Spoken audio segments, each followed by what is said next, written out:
भारत विकास परिषद विवेकानंद शाखा के सौजन्य से police DAV school police line Ludhiana में वेद प्रचार मंडल द्वारा आयोजित अंतर विद्यालय वैदिक भाषण प्रतियोगिता का आयोजन 9 अक्टूबर 2024 को किया गया, जिसमें पुलिस डीएवी स्कूल के अलावा अलग अलग स्कूलों के बच्चों ने भाग लिया। सच्चाई की राह दिखाई, झूठ को हराया था।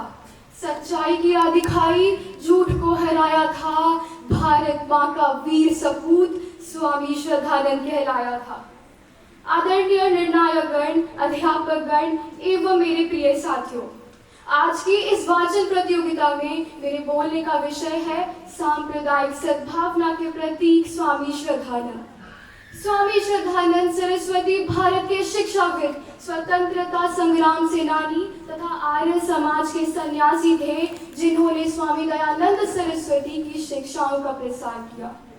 वे भारत के उन महान राष्ट्रभगत सन्यासियों के अग्रणी थे, जिन्होंने अपना जीवन स्वाधीनता, स्वराज्य, शिक्षा और वैदिक धर्म के प्रचार प्रसार के लिए समर्पित कर दिया था। स्वामी श्रद्धानंद का जन्म 22 फरवरी 1856 को पंजाब प्रांत के जालंधर जिले में हुआ था। उनके पिता लाला Nanak Chand east India company द्वारा प्रशासित यूनाइटेड प्रोविंस में एक पुलिस अधिकारी थे। उनके बचपन का नाम बृहस्पति और मुंशीराम था, किंतु मुंशीराम सरल होने के कारण अधिक प्रचलित हुआ। नफरत को मिटाया, प्यार की पहचान बने। नफरत को मिटाया, प्यार की पहचान बने। देश के लिए जिए, स्वामी श्रद्धानंद महान बने। स्वामी श्रद्धानंद महान बने। स्वामी श्रद्धानंद ने दलितों की भलाई के कार्य को निडर बनकर आगे बढ़ाया और कांग्रेस के स्वाधीनता आयोजन का बढ़ चढ़कर नेतृत्व भी किया। हिंदू मुस्लिम एकता के लिए उन्होंने समाज में जितने भी कार्य किए, उस समय शायद ही किसी ने अपनी जान जोखिम में डालकर किए हो। वे ऐसे महान युग चेता व महापुरुष थे, जिन्होंने समाज के हर वर्ग में जन चेतना जगाने का कार्य किया। मैं सलाम करती हूँ इस महान युवक को। स्वामी जी ने अपने कर्मों द्वारा लोगों को जागृत किया। दलितोद्धार, शुद्धि आंदोलन, हिंदी भाषा शिक्षण, व्यवहारिक शिक्षा और राष्ट्रभक्ति पूर्ण आंदोलन में भी वह सक्रिय योगदान देते थे।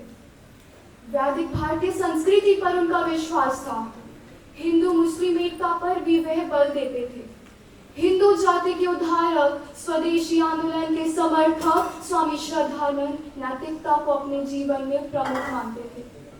हिंदूवादी होते हुए भी सभी धर्मों के प्रति उनके मन में सम्मान भाव था। यदि विचार किया जाए तो ये मालूम पड़ता है कि पंजाब की काया पलट करके उसमें जातीयता और धार्मिकता की भावना जागृत करने का श्रेय केवल और केवल स्वामी श्रद्धानंद को ही जाता है। 1919 में रोलिंग एक्ट का विरोध करने हेतु स्वामी श्रद्धानंद खुलकर ब्रिटिश सरकार के विरुद्ध में खड़े हो गए। अब अंत में आप सभी का धन्यवाद करते हुए मैं स्वामी श्रद्धानंद के प्रति श्रद्धा सुमन अर्पित करते हुए यही कहना चाहूंगी, हर जुल्म को सहा फिर भी अडिग रहे। हर जुल्म को सहा फिर भी अडिग रहे। सच्चाई की राह दिखाई, स्वामी श्रद्धानंद अजय रहे। स्वामी श्रद्धानंद अजय रहे। धन्यवाद। जब तक किसी काम को किया नहीं जाता तब तक वह असंभव लगता है। आपको पता है ये वाक्य किसने कहे? जी हाँ, यह वाक्य महर्षि दयानंद सरस्वती जी ने कहे। आदरणीय अध्यापकगण, निर्णायकगण और मेरे प्रिय साथियों, नमस्कार। आज मैं वेद प्रचार मंडल द्वारा आयोजित अंतर विद्यालय वैदिक भाषा प्रतियोगिता में भाग ले रही हूँ। मेरे बोलने का विषय है जन जागृति के नायक महर्षि दयानंद सरस्वती। महर्षि दयानंद सरस्वती एक ऐसे महान पुरुष थे जिन्होंने समाज में व्याप्त अंधविश्वास, रूढ़िता और कुरीतियों के खिलाफ आवाज उठाई। वह न केवल धार्मिक सुधारक थे, बल्कि सामाजिक और सांस्कृतिक बदलाव के लिए भी एक प्रेरणा स्रोत थे। उनकी शिक्षाएं समाज को मार्गदर्शन कर रही हैं। महर्षि दयानंद सरस्वती धर्म में विश्वास रखते थे। उनका मानना था कि अगर इंसान को अपने जीवन को समझना है तो उन्हें वेदों को समझना होगा। महर्षि दयानंद सरस्वती का नाम मूल शंकर था। उनका जन्म 12 फरवरी 1824 में हुआ। फिर बाद में उनका नाम दयानंद सरस्वती हुआ। दयानंद जी ने विधवा विवाह समर्थन तथा सती प्रथा को समाप्त किया। सत्यार्थ प्रकाश में उन्होंने यह भी लिखा है कि परमात्मा साकार है, पापों को नष्ट करने वाला तथा क्षमा करने वाला है। वहीं दूसरी ओर वे कहते हैं कि परमात्मा निराकार है, उनका कोई आकार नहीं है। हमें अपने कर्मों अथवा पापों का फल भोगना ही पड़ता है। लोभ एक कभी न खत्म होने वाला असाध्य रोग है। मानव जीवन में लोगों के दुखों का मूल कारण उनका लोभ और तृष्णा है। सत्य के लिए जियो, सत्य बोलो, सत्य का अनुसरण करो। अच्छा और बुद्धिमान व्यक्ति वह है जो सत्य बोलता हो। अहंकार में व्यक्ति अपने मूल कर्तव्यों को भूल जाता है, अंत विनाश की ओर चला जाता है। जीवन में सत्य सबसे सर्वश्रेष्ठ है। यदि हम सच्चाई के मार्ग पर चलते हैं तो हमें कभी भी निराश नहीं होना पड़ेगा। वेदों का ज्ञान सर्वश्रेष्ठ है, इसमें समस्त ज्ञान का आधार है। महर्षि ने वेदों को मानवता के लिए एक महान ज्ञान का स्रोत मानते हैं। उनका मानना है कि वेदों से ही हमें सही मार्गदर्शन प्राप्त होती है। उन्होंने यह भी कहा है कि सच्चा प्यार वेदों से कीजिए, आपकी जीत निश्चित होगी।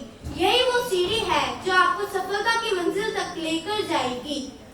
जब तक मनुष्य ज्ञान से वंचित रहेगा तब तक वह सही जीवन नहीं जी सकता। शिक्षा और ज्ञान के महत्व को समझते हुए महर्षि ने इस बात पर बल दिया है कि समाज का विकास तभी संभव है जब हर व्यक्ति शिक्षित हो और सही ज्ञान प्राप्त करे। कदम, कलम और कसम हमेशा सोच समझ कर ही उठानी चाहिए।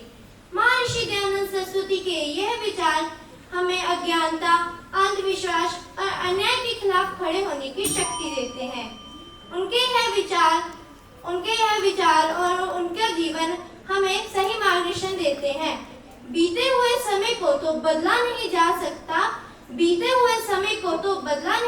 सकता, लेकिन भविष्य अभी भी आपके साथ में है। इसलिए उठो जागो और तब तक मत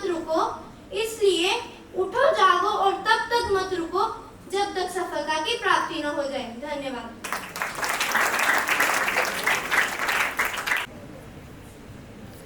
वेद शास्त्र को पढ़कर भी जो आचरणहीन बने रहते हैं, उत्तम कुल में उत्पन्न होकर दुराचरण कर पतित होते हैं। जात धर्म से नहीं, गलत कर्म से प्राणी क्षुद्र कहलाता है। पाकर मनुष्य शुभ संस्कार सिद्ध हो जाता है। सुप्रभात आदरणीय अध्यक्ष महोदय, शीर विवेकी निर्णायक मंडल एवं सभा में उपस्थित श्रोतागण। आज की इस भाषण प्रतियोगिता में मेरा वक्तव्य विषय है जीवन में संस्कारों का महत्व। भौतिकवाद के इस युग में धर्मनिष्ठा, आत्मज्ञान, चरित्र की पवित्रता आदि शब्द सुनते ही आज का नवीन भारत का युवा कानों पर उंगलियां धर लेता है। इतना ही नहीं, वो अपने ही आदर्शों का घोर विरोध कर उनका उपहास करने पर तुला रहता है। इसीलिए तो आज का युवा भक्षक बनता जा रहा है। संस्कार हमारे आभूषण हैं, और इतना ही नहीं, संस्कार समाज और राष्ट्र का एक ऐसा दिव्य गुण है जिससे महान से महान शक्ति का संचार किया जा सकता है। परंतु आज हमारे भारतीय संस्कारों की सीढ़ी डगमगाने लगी है।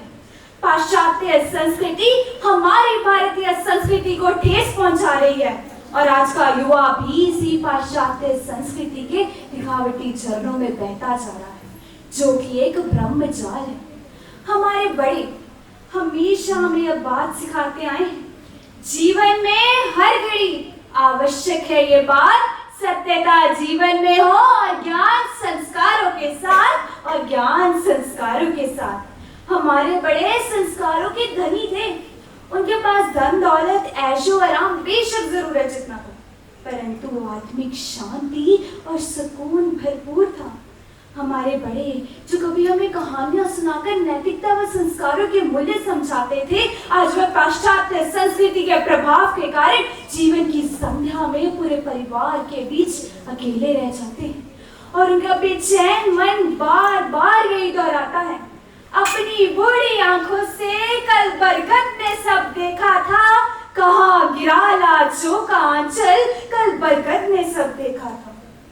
सचमुच बरगद की बूढ़ी आंखों ने न जाने क्या क्या देखा, जो हर आने जाने वाले अपने को बताने को बेचैन था बरगद।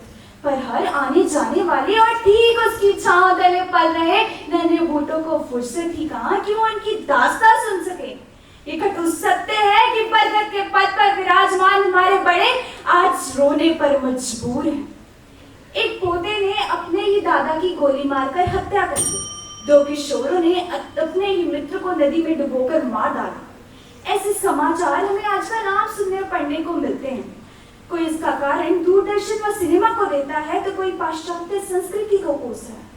परंतु क्या आप जानते हैं इसका मूल कारण क्या है? जी हाँ, इसका मूल कारण है संस्कारों का पीछे छूटना। आज आवश्यकता है गंभीरता से विचार करने की, गहरी नींद से जागने की, अभिभावकों को सचेत करने की कि वे अपने नन्हे मुन्नों के हाथों में मोबाइल फोन ना थमाएं, और युवाओं को भी चाहिए कि वो स्वयं की पहचान बनाएं। यदि इसी प्रकार सभी अपने कर्तव्यों की पालना करते रहे तो वो दिन दूर नहीं जब भारत फिर से विश्व गुरु की पदवी से विभूषित होगा और सोने की चिड़िया कहलाएगा। अंत में मैं अपनी वाणी को विराम देते हुए बस इतना ही कहना चाहूंगी, हर दिल से आवाज आनी चाहिए। मेरी कोशिश है कि सूरत बदलनी चाहिए। मेरे सीने में ना सही तेरे सीने में सही हो कहीं भी, लेकिन आग जलनी चाहिए। हो गई है पीर पर्वत सी ये पीर पिघलनी चाहिए। अब हिमालय से कोई गंगा निकलनी चाहिए। अब हिमालय से कोई गंगा निकलनी चाहिए। धन्यवाद। लॉर्ड कृष्णा यदा यदा हि धर्मस्य ग्लानिर्भवति भारत अभ्युत्थानं धर्मस्य तदात्मनं सृजाम्यहम्। Good morning, esteemed judges, teachers, and my fellow friends.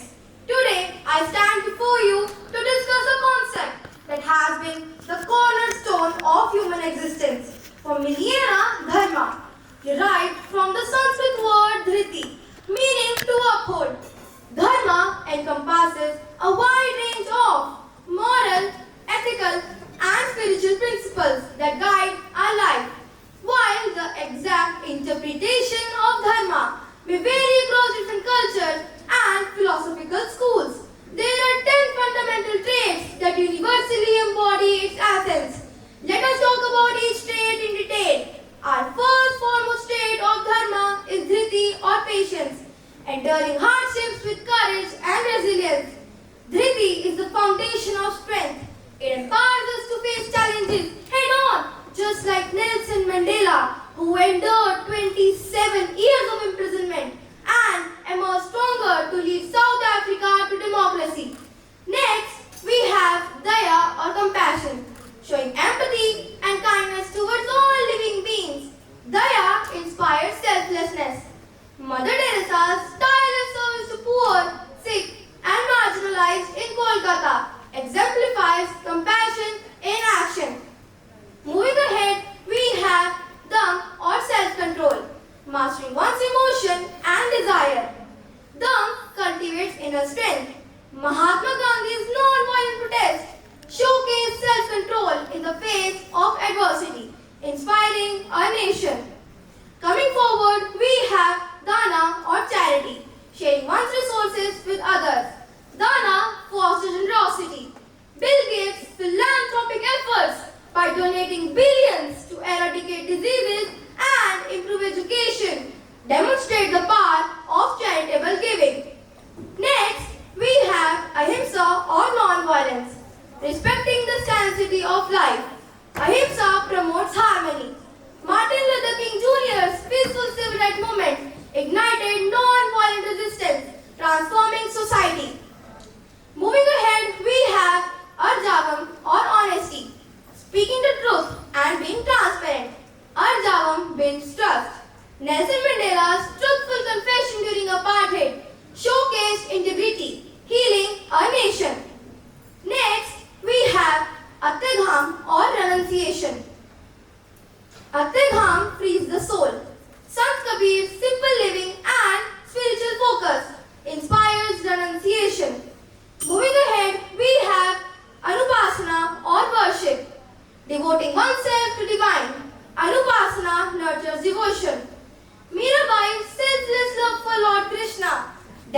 tread the path of worship. Next, we have Anukampa or empathy, understanding and supporting other struggles. Anukampa bridges gaps. Malala Yousafzai's advocacy for girls' education demonstrate empathy, empowering marginalized communities.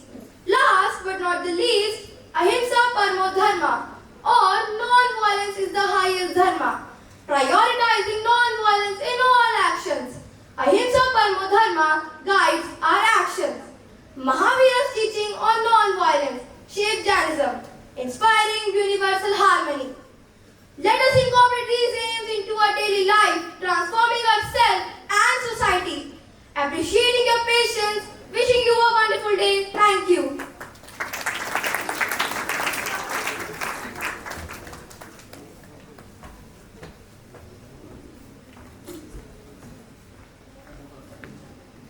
कर्म से ही तो कल सुधरेगा, जीवन का हर पल सुधरेगा। पथ पर यदि बढ़ता जाएगा, आज नहीं तो कल सुधरेगा। श्रीमद् भगवत गीता जी के दूसरे अध्याय का 47वां श्लोक, कर्मण्येवाधिकारस्ते मा फलेषु कदाचन, मेरे लिए प्रेरणा स्रोत है। इसलिए आज मैं हार और जीत से परे आपके समक्ष इसी विषय पर अपने विचार प्रस्तुत करने जा रहा हूँ। हमारा कर्तव्य केवल कर्म करना है, कर्मों के फल पर हमारा अधिकार नहीं है। अतः हमें निरंतर कर्मों के फल पर मनन नहीं करना चाहिए और ना ही अकर्मण्य बनना चाहिए। तू अकर्ता बन के अपना कर्म कर और चलता जा तू अपने धर्म पर। कर्म का फल ईश्वर पर छोड़ दे, ध्यान अपना केंद्रित कर मर्म पर। श्रोतागण, क्या आपने बांस के पेड़ की कहानी सुनी है? इसके बीज को 4 साल लगातार पानी देते रहो, परंतु ऐसा लगेगा कि बीज अंकुरित ही नहीं हुए, क्योंकि मिट्टी के ऊपर कुछ नजर ही नहीं आता। 5वें साल एकदम इसकी ऊंचाई आसमान को छूने लगेगी। यह 4 साल धरा के अंदर अपनी जड़ें मजबूत कर रहा होता है और हमें सिखाता है कि तुम कर्म करते रहो, कभी ना कभी ईश्वर से फल अवश्य मिलेगा। संसार भगवान का खेत है और इस खेत में जो व्यक्ति शुभ कर्मों के बीज बोता है, उसे ईश्वर से शुभ फल अथवा सुख ही प्राप्त होता है। इसलिए कर्म को भविष्य काल का कारण और भूतकाल का प्रतिस्पंदन भी कहा जाता है। कर्मों के फल से ना बचोगे, चलना बहुत संभाल के। अभी समय है, अभी बदल लो तेवर अपनी चाल के। हमारे सामने राजा हरिश्चंद्र, श्रवण कुमार, अर्जुन और शिवाजी जैसे महापुरुष हैं, जिन्होंने अपने कर्तव्य को श्रेष्ठ माना और हमें सर्वे कर्म वशाव्यम अर्थात हम सब कर्म के ही अधीन है के बारे में समझाया। कर्म करने के लिए परिश्रम भी अनिवार्य है, इसके बिना कार्य सफल नहीं होते। इसी संदर्भ में संस्कृत का एक श्लोक मेरे ध्यान में आ रहा है। उद्यमेन ही सिद्ध्यन्ति कार्याणि न मनोरथै न हि सुप्तस्य सिंहस्य प्रविशन्ति मुखे मृगा। इसका मतलब यह है कि श्रम से ही कार्य सफल होते हैं, इच्छाओं से नहीं। ठीक उसी प्रकार जैसे सोए हुए शेर के मुंह में मृग अपने आप नहीं आता, बल्कि शेर को इसके लिए मेहनत करनी पड़ती है। हमें फल का त्याग करना चाहिए, ना कि कर्म का। जो कर्म निष्काम भाव से ईश्वर के लिए किए जाते हैं, वे बंधन नहीं डालते और मोक्ष की प्राप्ति में सहायक होते हैं। स्वामी विवेकानंद जी ने कहा था, निष्काम कर्म ही मोक्ष का मार्ग है। कर्म पर विश्वास रख, अगर अच्छा बोया है तो अच्छा ही काटोगे। हमें अपने शुभ लक्ष्यों को प्राप्त करने हेतु निरंतर प्रयास करना चाहिए, क्योंकि कर्म के बिना तो जीवन संभव ही नहीं है। कर्म कर ऐ मूढ़ मन, तू कर्म कर। तन को कर पाषाण तू, श्वास को ज्वाला बना। भाग्य के बल पर ना जी, तू खुद अपना रथ चला। इस जीवन को दिशा तू दे, एक लक्ष्य को स्थापित तू कर। कर्म कर ऐ मूढ़ मन, तू कर्म कर। कर्म कर ऐ मूढ़ मन, तू कर्म कर। धन्यवाद। ये विश्व एक परिवार है, यही हमारी पहचान है। धर्म जाति भाषा से ऊपर उठकर देखो, एक ही मिट्टी से बने सभी जीव एक ही परमात्मा की संतान हैं। एक ही परमात्मा की संतान हैं। आदरणीय अध्यक्ष महोदय, निर्णायक मंडल, अध्यापकगण एवं मेरे प्रिय साथियों, मेरी उपरोक्त पंक्तियों द्वारा आप भली भांति समझ ही गए होंगे कि आज इस भाषण प्रतियोगिता में मेरा वक्तव्य विषय है वसुधैव कुटुंबकम। वसुधैव कुटुंबकम एक संस्कृत वाक्यांश है जो महाउपनिषद जैसे कई हिंदू ग्रंथों में मिलता है, जिसका मुख्य अर्थ है कि पूरा विश्व एक परिवार समान है। ये एक ऐसी अवधारणा है जो भारतीय महाउपनिषदों से उत्पन्न होकर हमारे संविधान, हमारी विदेश नीति या यूं कहिए भारत की आत्मा में स्पष्ट रूप से परिलक्षित होती है। भारत सदैव से ही एक बहुधार्मिक, बहुसांस्कृतिक, बहुभाषी देश रहा है। भारत ने सदैव विश्व को वसुधैव कुटुंबकम का संदेश दिया है। सर्वप्रथम विश्व सांसद में स्वामी विवेकानंद जी ने अपने संबोधन में भाइयों और बहनों शब्दों का प्रयोग कर पूरे विश्व को भाईचारे और सद्भाव का संदेश दिया था। यही नहीं, महात्मा गांधी, आचार्य विनोबा भावे, डॉक्टर सर्वपल्ली राधाकृष्णन जैसे न जाने कितने महापुरुषों ने पूरे विश्व को एक दूसरे के प्रति करुणा और सद्भाव रखने के लिए प्रेरित किया था।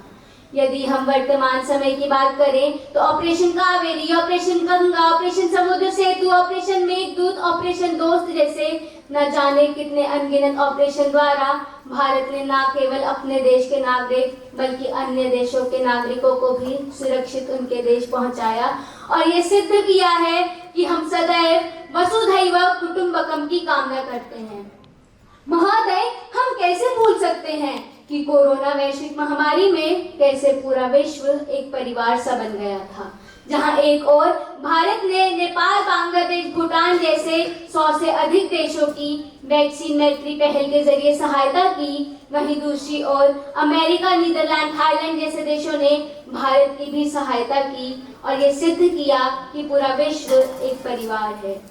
महोदय, भारत द्वारा किए गए अनगिनत आह्वान एवं भारत द्वारा लाई गई नीतियों को सदैव विश्व पटल पर स्वीकृति प्राप्त हुई है।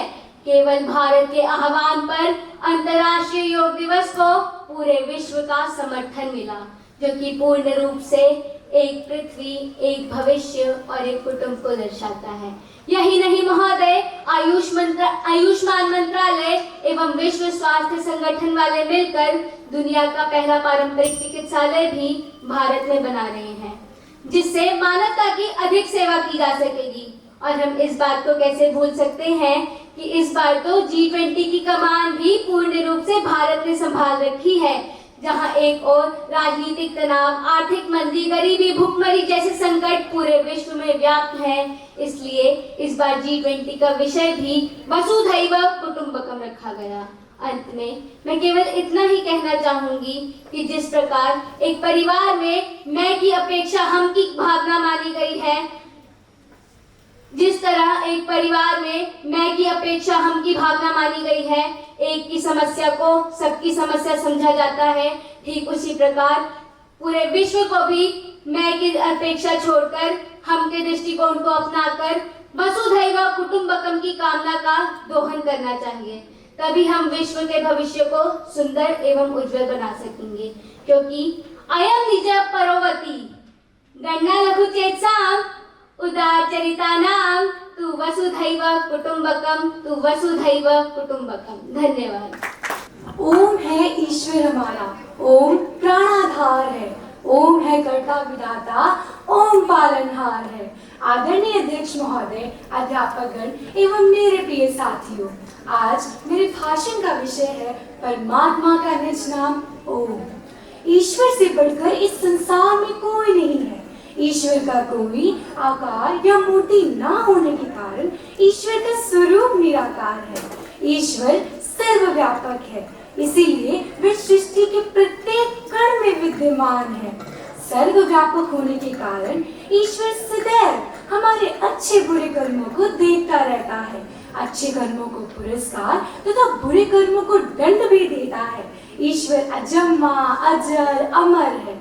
आर्य समाज भी ईश्वर के इसी स्वरूप को दर्शाता है। स्वामी दयानंद जी ने भी ईश्वर के 100 नामों की व्याख्या की है, परंतु इसमें से सबसे उत्तम नाम ओम है।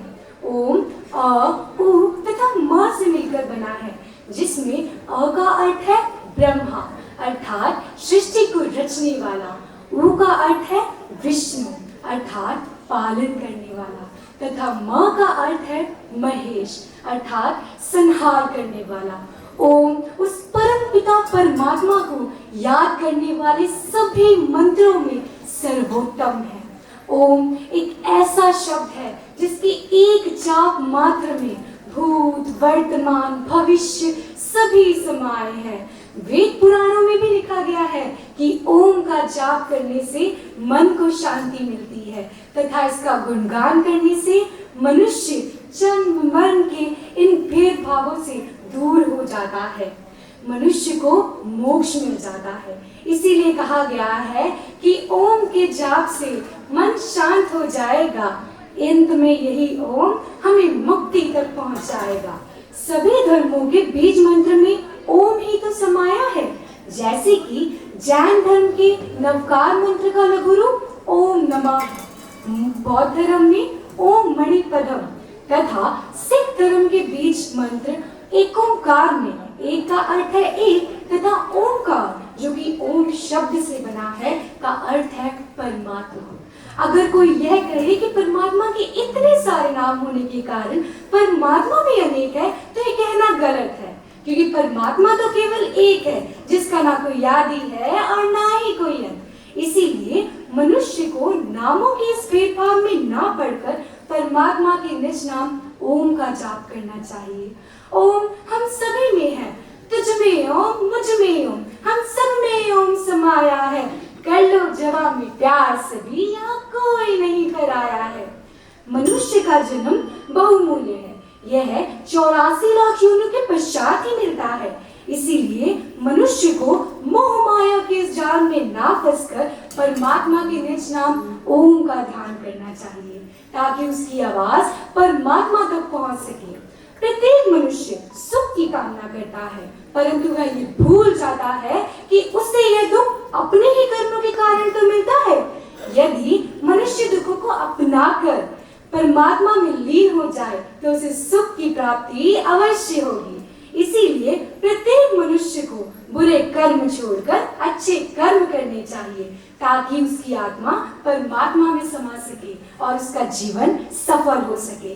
अंत में यही कहना चाहूंगी, ओम नाम है गुप्त धन, विरला पाए सन, करे ना कोई कामना, दुख का होए अंत। धन्यवाद। नशा मुक्त हो भारत मेरा, ऐसी सोच बनानी है, ऐसी सोच बनानी है। नशे में ग्रस्त हो रही युवा पीढ़ी, नशे में ग्रस्त हो रही युवा पीढ़ी हम सबको मिलकर बचानी है। स्वतंत्र भारत की संस्कृति महान एवं पुरानी है, स्वतंत्र भारत की संस्कृति महान एवं पुरानी है सच्चाई नशा बुराई है सच्चाई नशा बुराई है, बात जन जन तक पहुंचानी है। आदरणीय सभापति अध्यापिका एवं प्रिय श्रोतागण, आज मैं आपके समक्ष हम सबका हो एक सपना नशा विहीन हो समाज अपना के बारे में अपने कुछ विचार साझी करने जा रही हूँ। नशे की लत है ऐसी, नशे की लत है ऐसी जो कर दे जिंदगी नर्क जैसी, जो कर दे जिंदगी नर्क जैसी। नशा क्या है? नशा एक ऐसी लत है जिससे इंसान का अनमोल जीवन समय से पहले ही मौत का शिकार हो जाता है। इसके कारण व्यक्ति को कई नकारात्मक प्रभाव पड़ते हैं। नशा एक प्रकार का नहीं होता बल्कि कई प्रकार का होता है। नशा करने वाले युवक के साथ साथ उसका परिवार, समाज एवं समाज पर बोझ बन जाता है। अगर नशे से निजात पाना चाहते हैं तो आप इससे बाहर आने के लिए पहले डॉक्टर की सलाह जरूर लें, क्योंकि अक्सर व्यक्ति डिप्रेशन की वजह से भी नशे का शिकार हो जाता है। फंसे नशे के जाल में बच्चे और बुजुर्ग झुग्गी जैसा तन बनाया जो था पहले दुर्ग। आज नशा हमारे समाज के लिए एक बहुत ही बुरी लत बन चुका है। इसके कारण कई युवाओं का जीवन बर्बाद हो रहा है। लंबे समय तक नशीले पदार्थों के सेवन से व्यक्ति की याददाश्त, व्यवहार, चेतना, सीखना, ध्यान वह आदि को नकारात्मक प्रभाव पड़ सकते हैं। नशे करने वाले व्यक्ति को याद रखना चाहिए कि हमारे को नशा करने से हम ही को चोट पहुंचेगी।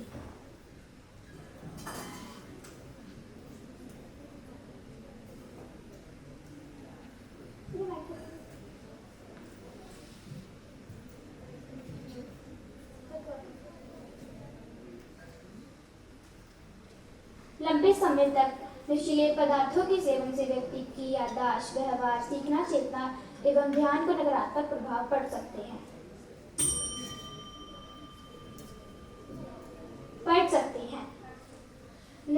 नशा अब हम सबने यह ठाना, नशे को है जड़ से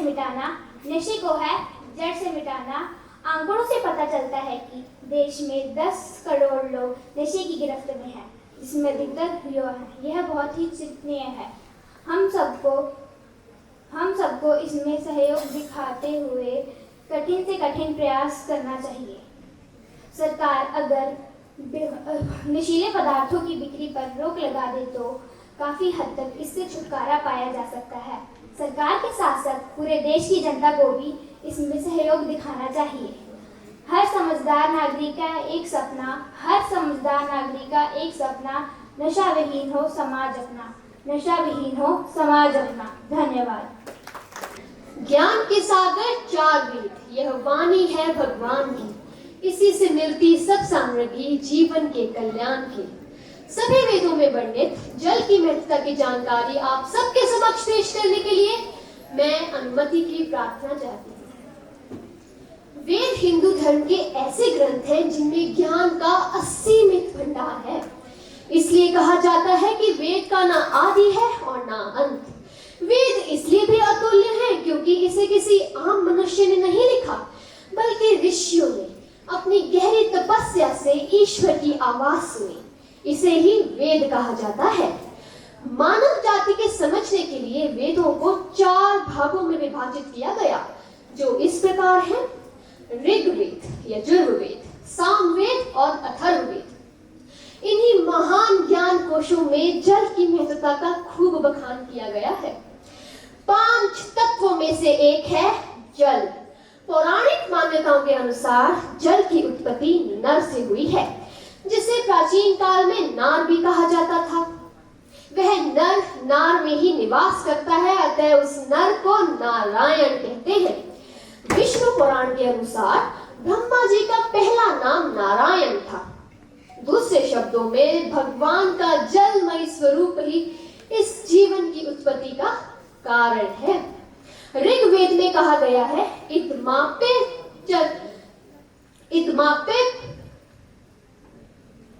चिद्घृतमयि यदुवा हम विदुद्रो यदुवा शेष उत्तानी नरित्तम।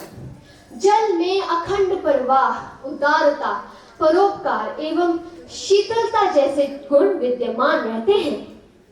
इसलिए कहा जाता है कि जल में स्नान करने से मनुष्य जितना भी दुखी क्यों ना हो, वे शांत हो जाता है।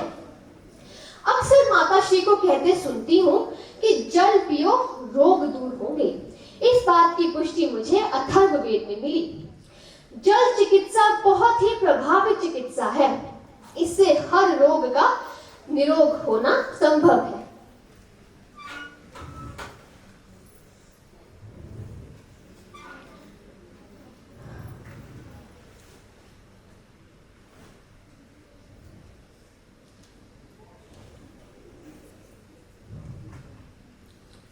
जल पीकर मनुष्य वेगवान एवं बलशाली बन सकते हैं, परंतु आधुनिकता की आड़ में मनुष्य जल का दोहन कर रहा है।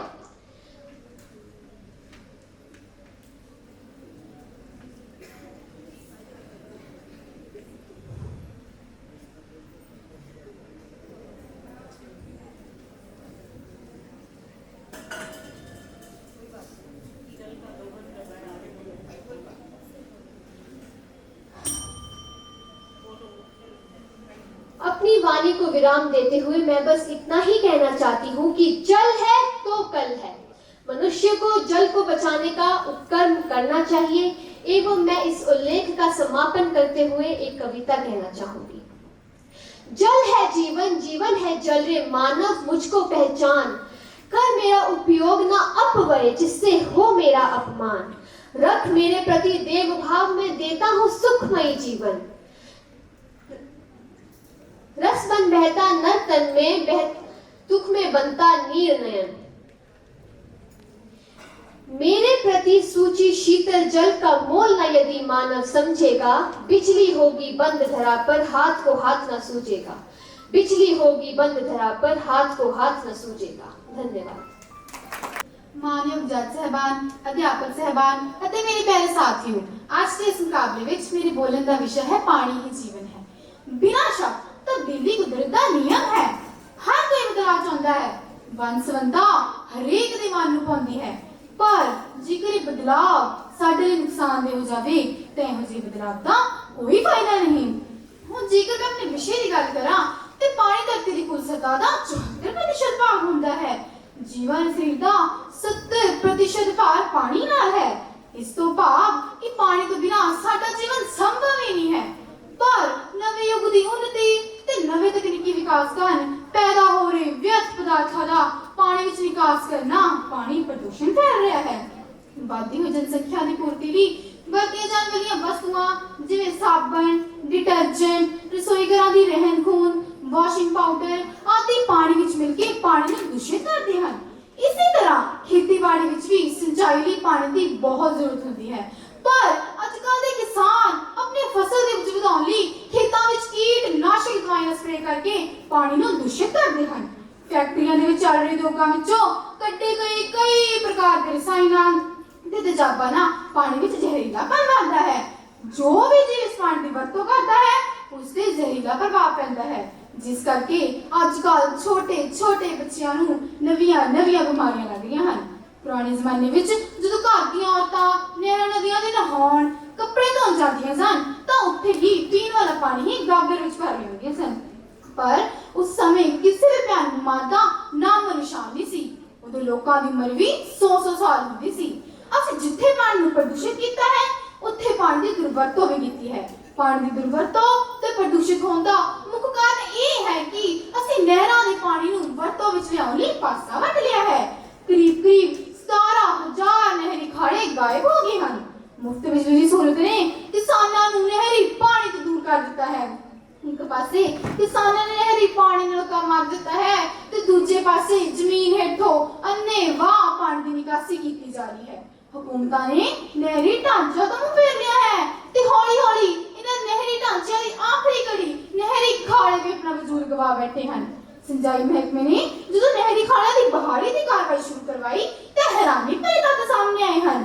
ਪੰਜਾਬ ਵਿੱਚ ਕੁੱਲ 47,025 ਨਹਿਰੀ ਖਾੜੇ ਸ਼ਨਾਖਤ ਕੀਤੇ ਗਏ ਹਨ, ਜਿਨ੍ਹਾਂ ਵਿੱਚੋਂ 16,892 ਨਹਿਰੀ ਖਾੜੇ ਗਾਇਬ ਪਾਏ ਗਏ ਹਨ। ਇਹਨਾਂ ਗਾਇਬ ਖਾੜਿਆਂ ਨੂੰ ਹੁਣ ਲੱਭਿਆ ਜਾ ਰਿਹਾ ਹੈ। ਜਦੋਂ ਅਧਿਐਨ ਹੋਇਆ ਤੇ ਪਤਾ ਲੱਗਾ ਕਿ ਜਿੱਥੇ ਨਹਿਰੀ ਪਾਣੀ ਦੀ ਵਰਤੋਂ ਸਭ ਤੋਂ ਘੱਟ ਹੈ ਉੱਥੇ ਜ਼ਮੀਨੀ ਪਾਣੀ ਦਾ ਪੱਧਰ ਸਭ ਤੋਂ ਵੱਧ ਡੂੰਘਾ ਹੈ। ਇਹ ਵੀ ਦੱਸਿਆ ਜਾਂਦਾ ਹੈ ਕਿ ਨਹਿਰੀ ਖਾੜਿਆਂ ਵਿੱਚ ਜਦੋਂ ਲੰਬੇ ਸਮੇਂ ਤੱਕ ਨਹਿਰੀ ਪਾਣੀ ਨਾ ਪੁੱਜਾ ਤਾਂ ਕਿਸਾਨਾਂ ਨੇ ਇਹਨਾਂ ਨਹਿਰੀ ਖਾੜਿਆਂ ਨੂੰ ਆਪਣੇ ਰਾਹ ਵਿੱਚ ਰੁਕਾਵਟ ਸਮਝਿਆ ਤੇ ਉਹਨਾਂ ਦਾ ਵਜੂਦ ਹੀ ਖਤਮ ਕਰ ਦਿੱਤਾ। ਮੁੱਖ ਮੰਤਰੀ ਭਗਵੰਤ ਮਾਨ ਨੇ ਕਿਸਾਨਾਂ ਨਾਲ ਵਾਅਦਾ ਕੀਤਾ ਕਿ ਉਹ ਹਰੇਕ ਖੇਤ ਤੱਕ ਪਾਣੀ ਪਹੁੰਚਾ ਕਰਨਗੇ। ਤਾਂ ਪਤਾ ਲੱਗਾ ਕਿ ਕੇਂਦਰ ਸਰਕਾਰ ਵੱਲੋਂ ਇੱਕ ਪ੍ਰੋਜੈਕਟ ਤੇ 477 ਕਰੋੜ ਰੁਪਏ ਦੀ ਰਾਸ਼ੀ ਨਾਲ ਨਹਿਰੀ ਖਾੜਿਆਂ ਦਾ ਮੂੰਹ ਮੱਥਾ ਸਵਾਰਿਆ ਜਾਣਾ ਹੈ ਤੇ ਕਿਸਾਨਾਂ ਵੱਲੋਂ ਪਾਈ ਜਾਣ ਵਾਲੀ 10% ਹਿੱਸੇਦਾਰੀ ਹੁਣ ਪੰਜਾਬ ਸਰਕਾਰ ਨੇ ਪਾਏਗੀ। ਅੱਜ ਜੇਕਰ ਇਸ ਇਹਨਾਂ ਗੱਲਾਂ ਵੱਲ ਧਿਆਨ ਨਾ ਦਿੱਤਾ ਤਾਂ ਉਹ ਵੇਲਾ ਦੂਰ ਨਹੀਂ ਜਦ ਸਾਡੀ ਹਾਲਤ ਵੀ ਦੱਖਣੀ ਅਫਰੀਕਾ ਦੀ ਰਾਜਧਾਨੀ ਕੇਪ ਟਾਊਨ ਵਰਗੀ ਹੋ ਜਾਵੇਗੀ, ਜੋ ਦੁਨੀਆ ਦਾ ਪਹਿਲਾ ਪਾਣੀ ਰਹਿਤ ਦੇਸ਼ ਘੋਸ਼ਿਤ ਕੀਤਾ ਗਿਆ ਹੈ, ਕਿਉਂਕਿ ਇਸ ਦੀ ਸਰਕਾਰ ਨੇ ਹੁਣ ਤੋਂ ਬਾਅਦ ਪਾਣੀ ਦੀ ਸਪਲਾਈ ਕਰਨ ਦੀ ਸਮਰੱਥਾ ਦਿਖਾਈ ਹੈ। ਉੱਥੇ ਨਹਾਉਣ ਦੀ ਮਨਾਹੀ ਹੈ। 10 ਲੱਖ ਲੋਕਾਂ ਦੇ ਕਨੈਕਸ਼ਨ ਕੱਟਣ ਦੀ ਤਿਆਰੀ ਚੱਲ ਰਹੀ ਹੈ। ਕੇਪ ਟਾਊਨ ਵਿੱਚ ਪਾਣੀ ਦੇ ਟੈਂਕਰ ਲੱਗਣਗੇ ਜਿੱਥੇ 25 ਲੀਟਰ ਪਾਣੀ ਮਿਲੇਗਾ। ਜ਼ਿਆਦਾ ਪਾਣੀ ਮੰਗਣ ਵਾਲਿਆਂ ਨਾਲ ਕਾਨੂੰਨੀ ਕਾਰਵਾਈ ਕੀਤੀ ਜਾਵੇਗੀ ਤਾਂ ਕਿ ਕੋਈ ਪਾਣੀ ਲੁੱਟ ਨਾ ਸਕੇ। ਸੰਸਾਰ ਦੀ ਦੁੱਖਦਾਈ ਯਾਤਰਾ ਆਖਿਰਕਾਰ ਕਿਸੇ ਵੀ ਮੁਲਕ ਤੇ ਆਵੇਗੀ। ਇਸ ਲਈ ਪਾਣੀ ਦੀ ਸੰਜਮ ਨਾਲ ਵਰਤੋਂ ਕਰੋ, ਪਾਣੀ ਬਰਬਾਦ ਕਰਨਾ ਬੰਦ ਕਰੋ। ਦੁਨੀਆ ਸਿਰਫ 2.7% ਪਾਣੀ ਹੀ ਪੀ ਰਹੀ ਹੋਗੀ। ਬੇਨਯੋਗ ਹੈ। ਸਾਰੇ ਨੇ ਡੈਮਾਂ ਵਿੱਚ ਪਾਣੀ ਦਾ ਪੱਧਰ ਘਟਣ ਕਰਕੇ ਜ਼ਮੀਨ ਹੇਠਲੇ ਪਾਣੀ ਦਾ ਪੱਧਰ ਡੂੰਘਾ ਹੋ ਗਿਆ ਹੈ। ਇਸ ਲਈ ਇੱਕ ਚੰਗੇ ਨਾਗਰਿਕ ਹੋਣ ਦੇ ਨਾਤੇ ਅਸੀਂ ਪਾਣੀ ਦੀ ਬਰਬਾਦੀ ਨੂੰ ਰੋਕ ਕੇ ਪਾਣੀ ਦੀ ਬਚਤ ਕਰਾਂਗੇ। ਜਿਸ ਤਰ੍ਹਾਂ ਅਸੀਂ ਕਾਰ ਗੱਡੀਆਂ ਨੂੰ ਹਰ ਰੋਜ਼ ਨਹੀਂ ਧੋਵਾਂਗੇ, ਸੜਕਾਂ 'ਤੇ ਪਾਣੀ ਦਾ ਛਿੜਕਾਅ ਨਹੀਂ ਕਰਾਂਗੇ, ਗਮਲਿਆਂ ਵਿੱਚ ਘੱਟ ਤੋਂ ਘੱਟ ਪਾਣੀ ਪਾਵਾਂਗੇ, ਅਸੀਂ ਛੋਟੀ ਕੋਸ਼ਿਸ਼ਾਂ ਦੇ ਨਾਲ ਅਸੀਂ ਪਾਣੀ ਦੇ ਵਰਤੋਂ ਰੋਕਣ ਦੀ ਕੋਸ਼ਿਸ਼ ਕਰਾਂਗੇ। ਧੰਨਵਾਦ। चित्र नहीं चरित्र की पूजा करो, व्यक्ति नहीं व्यक्तित्व की पूजा करो। आज मैं आपके समक्ष स्वतंत्रता संग्राम में आर्य समाज की भूमिका के बारे में अपने विचार साझा करना चाहती हूँ। भारत जब आजाद नहीं हुआ था उस समय देश में कई कुरीतियां और अन्य सामाजिक बुराइयां देश में फैली हुई थी। इन बुराइयों और कुरीतियों को दूर करने के लिए कई नेताओं ने तरह तरह के आंदोलन की प्रतिक्रिया स्वरूप हिंदू समाज में सुधार के लिए प्रारंभ हुआ था। आर्य समाज जी शुद्ध वैदिक परंपरा में विश्वास करते थे और झूठे कर्मकांडों व अंधविश्वासों को अस्वीकार करते थे। स्त्रियों को वेद पढ़ने का अधिकार दिया गया था। स्वामी दयानंद सरस्वती द्वारा रचित सत्यार्थ प्रकाश नामक ग्रंथ आर्य समाज का मूल ग्रंथ है। आर्य समाज का आदर्श वाक्य है कर्णवंतो विश्वमार्यम, जिसका अर्थ है कर विश्व को आर्य अर्थात श्रेष्ठ बनाते चलो। स्वामी दयानंद सरस्वती ने 12 अप्रैल 1875 को मुंबई में आर्य समाज की स्थापना की। आर्य समाज जैसे जागरूक मंच में उन्होंने देश में फैली कुरीतियों को जड़ से उखाड़ फेंकने के साथ साथ गुलामी की बेड़ियों से जकड़े मातृभूमि को विदेशियों से आजाद करवाने के लिए आह्वान किया। स्वामी दयानंद ने अपने संस्थाओं को व्यवहारिकता देने, अपनी धर्म को फैलाने तथा अपने देश को जागृत करने के लिए जिस संस्था की स्थापना की उसे आर्य समाज कहते हैं। आर्य का अर्थ है भद्र एवं समाज का अर्थ है सभा। आर्य समाज का अर्थ है भद्र जनों का समाज या भद्र सभा। देश की स्वतंत्रता आंदोलन में आए समाजियों की भूमिका महत्वपूर्ण रही है। देश की स्वतंत्रता में आए वीरों ने अपने प्राणों की आहुति दी। देश की स्वतंत्रता में आए क्रांतिकारियों पर स्वामी दयानंद का प्रमुख प्रभाव था। क्रांति विनायक दामोदर सावरकर, भाई परमानंद, लाला हरदयाल जैसे शिष्यों ने स्वाधीनता आंदोलन में कभी पीछे मुड़कर नहीं देखा। इंग्लैंड में जितने भी भारत के स्वतंत्रता के लिए कार्य हुए वह श्याम जी कृष्ण वर्मा के इंडिया हाउस में ही हुए। प्रसिद्ध क्रांतिकारी सरदार भगत सिंह भी एक प्रसिद्ध आर्य समाजी थे और उनके दादाजी सरदार अर्जुन सिंह भी विशुद्ध आर्य समाजी थे और उनके पिता श्री किशन सिंह भी आर्य समाजी थे। सरदार भगत सिंह के विचारों से आर्य समाजी के संस्कारों की छाप स्पष्ट दिखाई पड़ती है। सैंडर्स को मारकर जब सरदार भगत सिंह लौटे तो उन्होंने पहले लाहौर के डीएवी कॉलेज में ठहरे, फिर योजनाबद्ध तरीके से कलकत्ता में जाकर ठहरे और आते समय आर्य समाज के चपरासी को अब तुलसीराम को अपनी थाली यह कहकर पकड़ा कर आए कि अगर कोई देशभक्त आए तो उसे इसी थाली में भोजन करवाना। स्वतंत्रता प्राप्ति से पूर्व हर स्थान की स्थिति कुछ ऐसी थी कि किसी भी स्थान में कांग्रेस के कोई भी कार्यकर्ता आए तो उन्हें कहीं निवास, आश्रय या भोजन मिलता तो वह केवल आर्य समाज के ही घर में मिलता। जनता के हितों की रक्षा केवल आर्य समाज ने ही की है। पंजाब केसरी लाला लाजपत राय भी एक प्रसिद्ध आर्य समाजी नेता है और ऐसे कई अन्य उदाहरण हैं जिनसे हमें यह पता चलता है कि आर्य समाजियों ने देश की स्वतंत्रता के लड़ाई में बहुत ही बढ़ चढ़कर हिस्सा ही नहीं बल्कि नेतृत्व भी लिया है। देश की स्वतंत्रता के लिए आर्य समाज ने बहुत सारे कार्य किए जिनकी वजह से उन्हें देश व विदेश में सम्मान प्राप्त हुआ। आज भी देश को ऐसे आर्य समाजी और आंदोलन की जरूरत है जो हमारे देश में नैतिकता की लहर ला सके। धन्यवाद।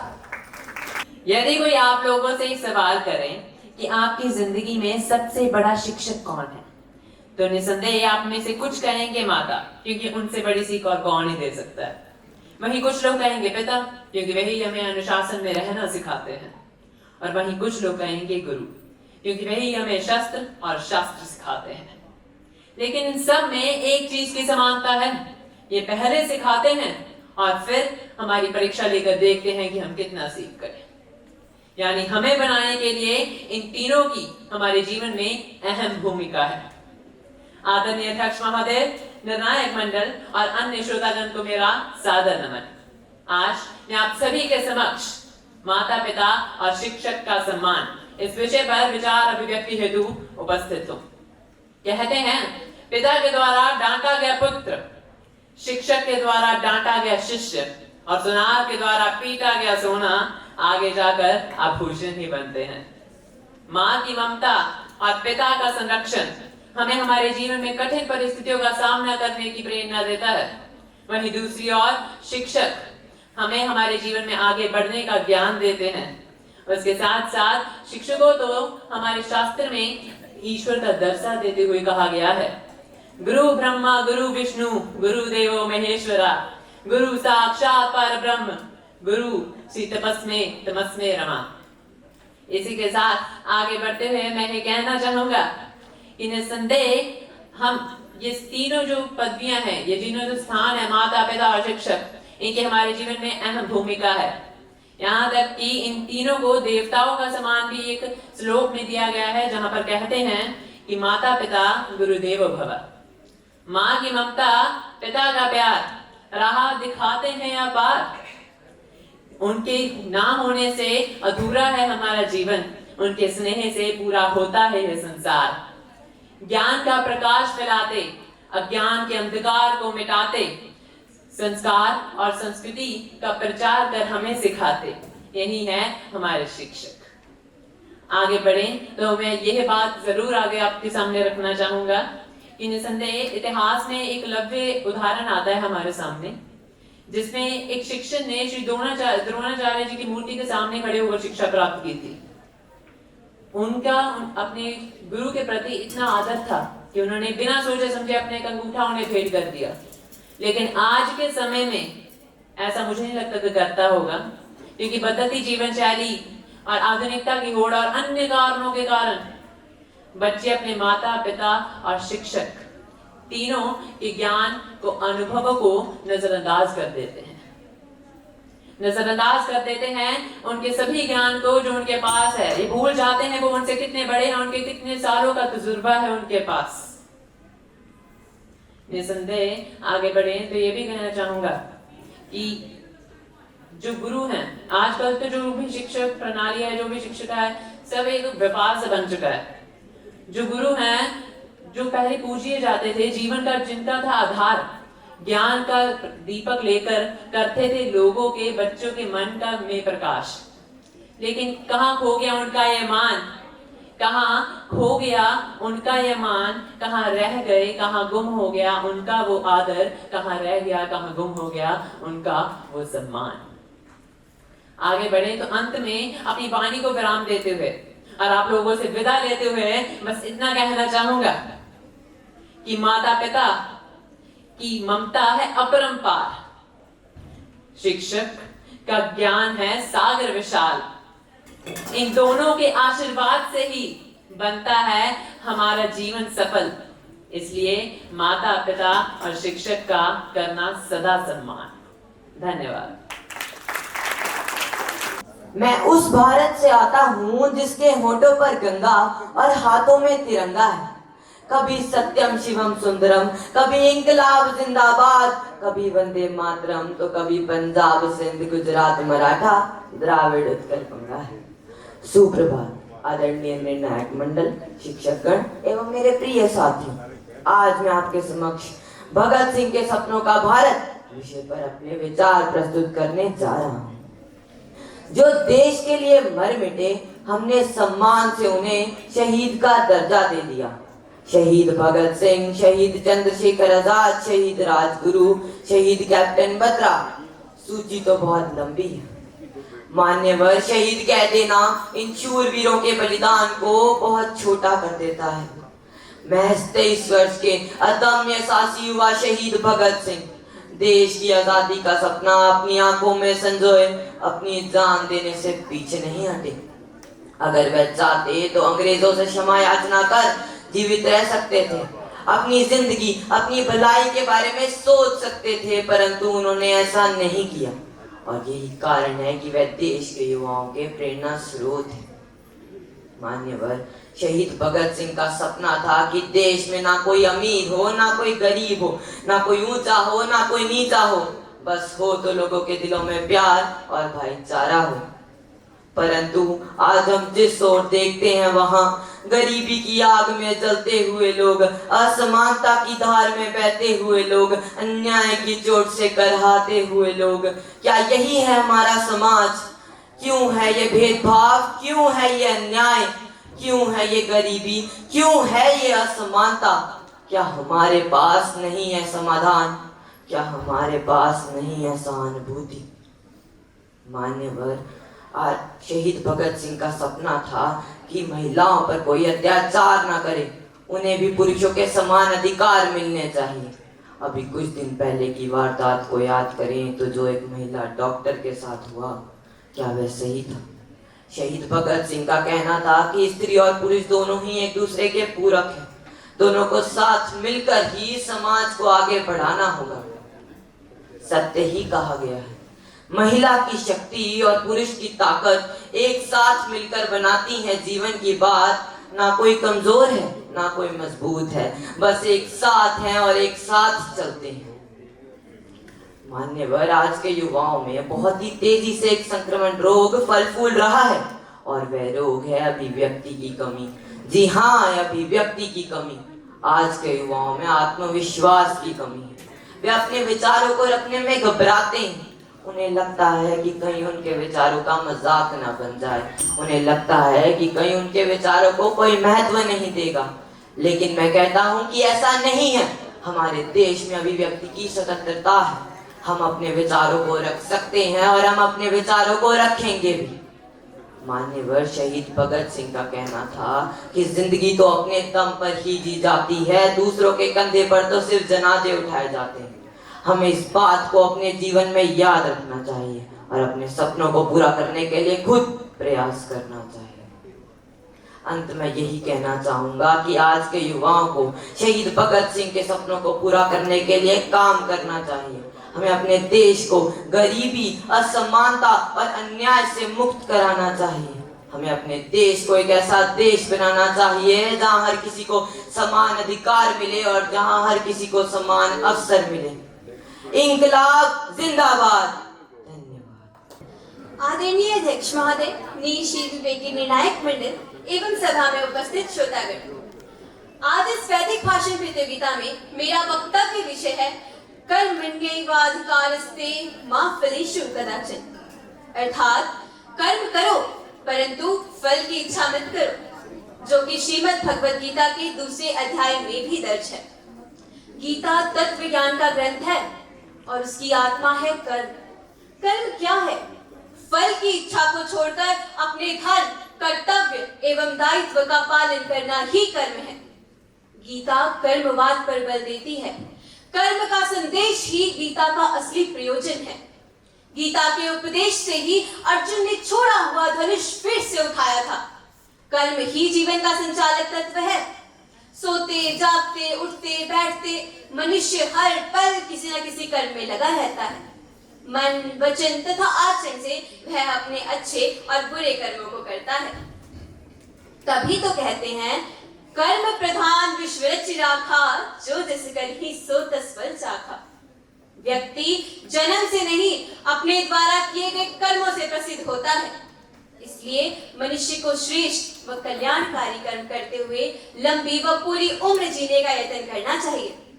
वर्तमान हमारे हाथ में है। वर्तमान से भविष्य बनता है। मनुष्य अपने भाग्य का स्वयं निर्माता है। श्रेष्ठ कर्म मनुष्य की सबसे बड़ी पूंजी है। भगवद गीता कहती है कि हमें विजय और पराजय की चिंता किए बिना ही कर्म करते रहना चाहिए और फल की इच्छा नहीं करनी चाहिए। कर्म करो तो फल मिलता है, आज नहीं तो कल मिलता है। जितना गहरा कुआं खोदो उतना मीठा जल मिलता है। परंतु दुनिया कर्म तो थोड़ा करती है और फल तुरंत व अधिक चाहती है।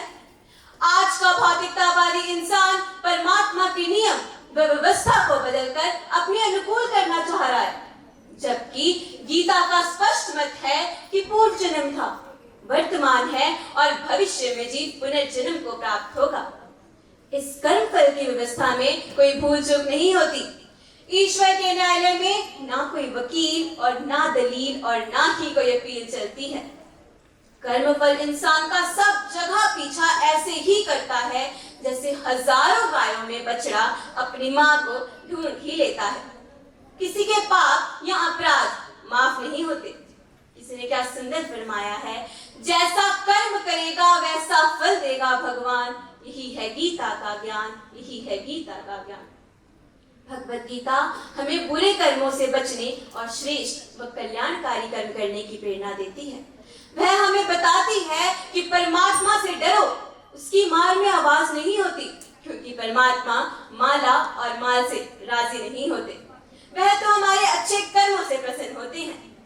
जिस प्रकार कमल के पत्ते पानी में रहते हुए भी जल को अपने ऊपर नहीं आने देते, ठीक उसी प्रकार हमें भी इस संसार में रहते हुए बंधन, मोह और लोभ जैसे विकारों से दूर रहकर अच्छे कर्म करते हुए अपना जीवन सफल बनाना चाहिए। और अंत में मैं अपनी वाणी को विराम देते हुए बस इतना ही कहना चाहूंगी, कर्म कर फल की इच्छा ना कर, कह गए कृष्ण भगवान। बिना फल के जो कर्म करे वही इंसान महान। कर्म में सत्य और हिम्मत है, यह सबको बताना है। हिम्मत से मंजिल मिलती है, यह सबको समझाना है। हिम्मत से मंजिल मिलती है, यह सबको समझाना है। धन्यवाद।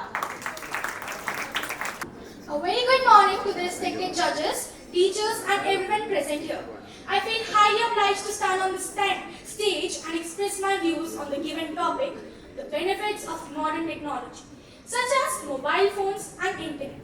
So, a few years ago, we were not even familiar with the word technology. But today, as we see, it has become an indispensable component of our lives. And why not? Today, we all are living in a world that's driven by technology. The advancements brought by technology in the educational, industrial and economical sector has truly transformed our lives. And one such great blessing of technology are the mobile phones and internet. None of us can ever deny the importance they hold in our daily life. From communicating to shopping, from making payments to gaining education, they play a very important role in our lives and hence have been proven to be a boon to us. And how can we deny the major advantage of mobile phones? That is the change they have brought in the mode of communication. Earlier, people had to write letters or postcards, but now you can connect to a person sitting miles away just with a click. Mobile phones also offer us the facility of internet, and together they both add a comforting factor to our lives. Being a student, how can I forget that during the pandemic, mobile phones and internet came to our rescue. And even today, they provide us the facility to grab more and more knowledge through educational videos, lectures, posts and articles. Not only this, mobile phones and internet also provide a wide range of employment to people these days, such as various government or private jobs are now easily carried out at homes through mobile phones or laptops. People are also earning a huge amount of money through blogs, podcasts or videos, which not only act as a source of income for them, but also as a source of entertainment for us as well, right? We all do love watching videos, reading podcasts, articles, and playing video games or chatting with our friends. Not only this, a recent advantage of mobile phones and internet has been seen in the development of stock market, because it enables the smartphone users to actively manage their portfolios even when they are away from their laptop. And I feel that today most of us might have made the use of GPS in order to reach this destination. And I believe that this wouldn't have been possible without the mobile phone or internet. People these days have access to their bank accounts and can make digital transactions such as GPay or UPI. And this all is possible because of our mobile phones. One more unforgettable advantage of mobile phones and internet is that they ensure the security of a particular individual and their assets. In case of any mishappening, they provide the police the location of the victim or accused and provide the fastest communication service. Not only this, mobile phones also provide a long list of varied features such as camera, flashlight, voice recorder, alarm clocks, and reminders. So summing up, what all I can say is that mobile phones and internet have been an extraordinary invention for us human beings. But as it's famously said, the technology can be a boon, but also a bane to us. We must remember that they can have adverse effect on us if we use them for a very long time. But if mobiles are used very wisely, they can play a constructive role in our world. So must remember that mobile phones are not just a mere gadget, but they have now become an extension to our being and the key to the world we live in. Thank you. नमस्कार, मैं गौरवान्वित महसूस कर रही हूँ कि आज इस मंच के माध्यम से मुझे मानस की जात सभी एक ही पहचान को विषय पर विचार हेतु उपस्थित हूँ। वर्तमान समय में धर्म के नाम पर अहिंसा और अराजकता अपना सर उठाए हुए है। पिछले दिनों में बांग्लादेश में हुए अत्याचार बहुत ही निंदनीय थे। मंदिर तोड़ना, मस्जिद तोड़ना, चर्च तोड़ना यह इंसानियत नहीं है। कोई भी धर्म किसी दूसरे धर्म के व्यक्ति या उसके धार्मिक प्रतीकों को तोड़ने की इजाजत नहीं देता। मजहब कभी भी मतभेद नहीं सिखाता। मजहब नहीं सिखाता आपस में वैर रखना। मजहब नहीं सिखाता आपस में वैर रखना। हिंदी है हम वतन है, हिंदी है हम वतन है, हिंदुस्तान हमारा। एक ऐसा युग चल रहा है जिसमें धर्म के नाम पर लड़ने को तो सभी तैयार हैं, लेकिन धर्म के रास्ते पर चलने को कोई तैयार नहीं। मानस की जात सभी एक ही पहचान को। पटना साहब में जब श्री गुरु गोविंद सिंह जी महाराज का जन्म 22 दिसंबर 1667 को हुआ था, तब उनके जन्म स्थान के एक तरफ मस्जिद थी और दूसरी तरफ मंदिर था। स्वाभाविक है कि गुरु जी के कानों में संगत की गुरबानी कीर्तन के साथ हो रही मंदिर की घंटियों की आवाज और मस्जिद से आजान की आवाज भी आ रही थी। इसलिए श्री गुरु गोविंद सिंह जी ने जीवन का मूल्य मंत्र दिया, हिंदू दुरत कोई रागजी, इमाम साफी, मानस की जात सबे एक पहचान को। इतना ही नहीं, करीम और रहीम में भी एक ही ज्योति के दर्शन करने की प्रेरणा देते हुए उन्होंने कहा कि संपूर्ण विश्व का गुरु एक ही ब्रह्मा है, करता करीम सोई, राजक रहीम होई, दूसरों ने कोई भूल भरम मानबो, एक ही की सब, सभी को गुरुदेव एक ही स्वरूप सबे, एक ही ज्योति जानबो।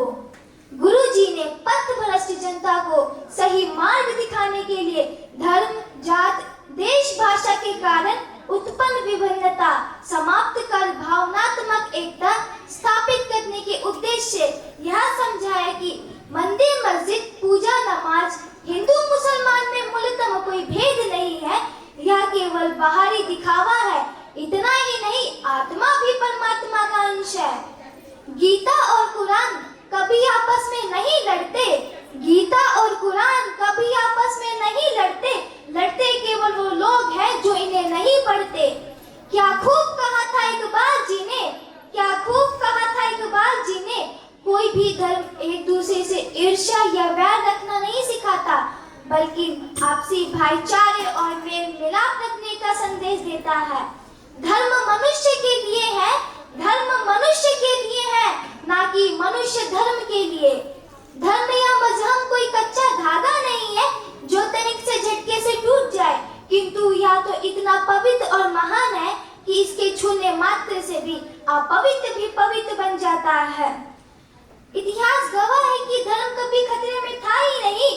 अगर होता तो महाराणा प्रताप का सेनापति मुसलमान हकीम सुर और अकबर का सेनापति हिंदू मानसिंह ना होता। दरअसल जो खतरा है वह उसी का है। ईद में तुम रख लो, करवा चौथ पर हमारा हो गया। ईद पर तुम रख लो, करवा चौथ पर हमारा हो गया। चांद को खबर तक नहीं, चांद को खबर तक नहीं, जमीन पर बंटवारा हो गया। साथियों,